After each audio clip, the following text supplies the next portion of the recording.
மாவட்டம் மானாமதுரை பழைய தபால் ஆபீஸ் தெருவை சேர்ந்தவர் சிலம்பம் ஆசிரியர் சீனி. இவர் தனது 103வது வயதில் காலமானார். இவர் இறப்பதற்கு சில நாட்களுக்கு முன்பு வரை தன்னிடம் சிலம்பம் பயின்ற மாணவர்களுக்கு சிலம்ப கலையை கற்றுக் கொடுத்து வந்தார். தமிழர்களின் பாரம்பரிய கலையான சிலம்பம் கற்று தேர்ந்ததால் தன் வாழ்நாளில் இறுதி வரை எந்தவித நோய் நொடியும் இல்லாமல் தனது பணிகளை தானே செய்து கொண்டு மற்றவர்களுக்கும் சிலம்ப கலையை கற்றுக் கொடுத்து வந்தார் என்பது குறிப்பிடத்தக்கது. இவரது இறப்பிற்கு பின்பு இவரது சிஷ்யர்களான செல்வம் மற்றும் முனியாண்டி ஆகியோர் மானாமதுரை பகுதியில் தங்களது குருவான சீனி ஆசான் பெயரில் சிலம்பம் பள்ளியை ஆரம்பித்தனர். தங்களது சிலம்ப பள்ளியில் 200க்கும் மேற்பட்ட சிறுவர் சிறுமியர் பள்ளி கல்லூரி மாணவ மாணவிகளுக்கு சிலம்ப கலையை கற்றுக் கொடுத்து வருகின்றனர். இப்பள்ளி வீரர் வீராங்கனைகள் சிலம்பம், வாள், வளரி உள்ளிட்ட பல்வேறு வகையான தற்காப்பு கலைகளை பயின்று மாவட்ட, மாநில அளவிலான போட்டிகளில் பங்கேற்று பரிசுகளை குவித்து வருகின்றனர்.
சீனியாசன் சிலம்ப பள்ளியோட பயிற்சியாளர். நாங்கள் கிட்டத்தட்ட இங்கே ஒரு 5 வருஷமாக இங்கே சிஎஸ்சி கிரவுண்டில் நாங்கள் சிலம்ப பள்ளியாகவே சிலம்ப பள்ளி மற்றும் தற்காப்பு பள்ளியாகவே நடத்திக்கிட்டு வர்றோம்.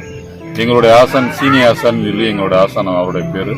அவர் கிட்டத்தட்ட அவர் பாரம்பரியம், அந்த தமிழுடைய பாரம்பரிய கலையை அவர் 103 வயசு வரைக்கும் இருந்து கடைசி வரை சாகிற வரைக்கும் அவர் விளையாடக்கூடிய சக்தியில் இருந்து தான் அவர் இறந்தார். அவருக்கு பிறகு இந்த விஷயத்தை நானும் என்னுடைய பயிற்சியாளர், என்னோட கூட இருக்கிற பயிற்சியாளர் திரு முனியாண்டி என்றவரும் சேர்ந்து தான் எடுத்துகிட்டு போயிட்டு இருக்கோம். இன்னைக்கு காலகட்டங்களில் சிலம்பத்தை வர்ற பசங்க ரொம்ப ஆர்வமாக இப்போ கற்றுக்க ஆரம்பிச்சிட்டாங்க.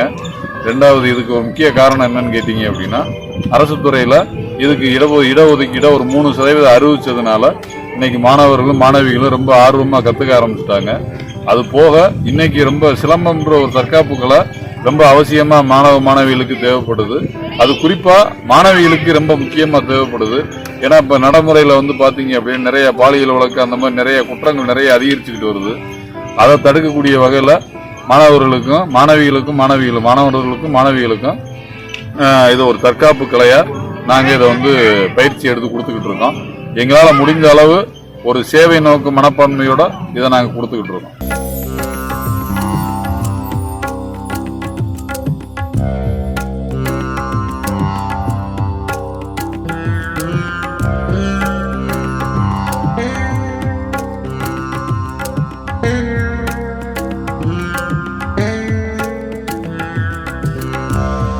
சிலம்பத்தில் 72க்கும் மேற்பட்ட வகைகளில் சுற்றும் முறைகள் உள்ளன. அதில் சுருள், கத்தி, பந்தம், அடிவரசு, தொடுபுள்ளி, பிச்சுவா, பிடிவரிசை, கோடாலி, கேடயம், வேல்கம்பு, முன்வெட்டு, பின்வெட்டு போன்ற பல்வேறு சுற்றும் முறைகள் அடங்கும். சிலம்பாட்டம் கற்றுக்கொள்ள குறைந்தது 1 வருடம் தேவைப்படும். ஆர்வத்துடன் கற்றுக்கொள்வோர் எதிர்காலத்தில் மிடுக்கான வீரர்களாக மிளர்வது உறுதி. சிலம்பம் ஸ்போர்ட்ஸ் கோட்டாவில் அரசு வேலை பெறுவதும் சுலபம்.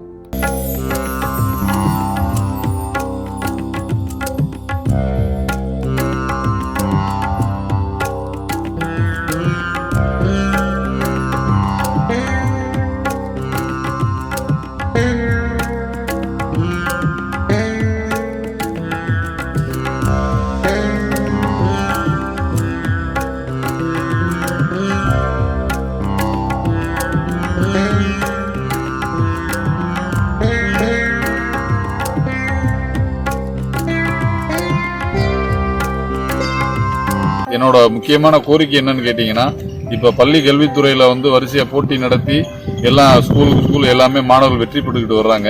அதே மாதிரி ஒவ்வொரு ஸ்கூலுக்கும் சிலம்ப ஆசிரியர்களை, அதாவது பள்ளிகளுக்கும் கல்லூரிகளுக்கும் சிலம்ப ஆசிரியர்களை தனிப்பட்ட முறையில் அந்த தனித்துறைக்கு தேர்வு பண்ணி ஒரு நடத்தி அதை பண்ணி ஒரு ஆசிரியர் பணியை கொடுத்தாங்கன்னா ரொம்ப ரொம்ப உதவியா இருக்கும். மாணவர்களுக்கு வளர்ச்சிக்கு ரொம்ப உதவியா இருக்கும்.